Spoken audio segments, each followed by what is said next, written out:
particularité du contrat à temps partiel. Il s'agit d'un CDI ou un CDD, éventuellement un CTT, qui est d'une durée inférieure à la durée légale ou conventionnelle du travail. Donc, très clairement, qui est inférieure à 35 heures. La loi a porté sa durée minimum à 24 heures hebdomadaires. Toutefois, avec l'accord du salarié, il est à noter que cette durée peut parfaitement être portée à un nombre inférieur.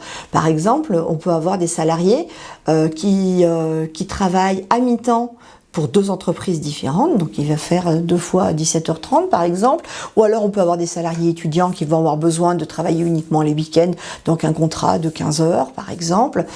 Voilà. Dès l'instant où le salarié est d'accord, cette durée peut être inférieure.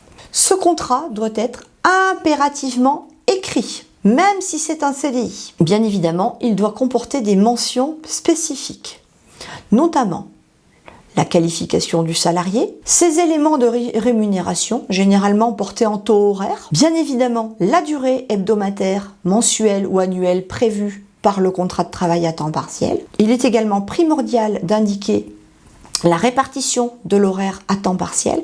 Alors ça peut être un temps partiel, ça peut être très bien quelqu'un qui va travailler 5 jours, voire 6 jours par semaine, mais pour une durée inférieure à 7 heures par exemple, ou ça peut être quelqu'un qui va choisir de ne travailler que quelques jours dans la semaine et au lieu des 5 jours habituels. On va également trouver les cas de modification prévus par le contrat de travail. On va également trouver, dans le cas où le salarié aurait des horaires totalement fluctuants, la procédure pour prévenir le salarié de ses horaires.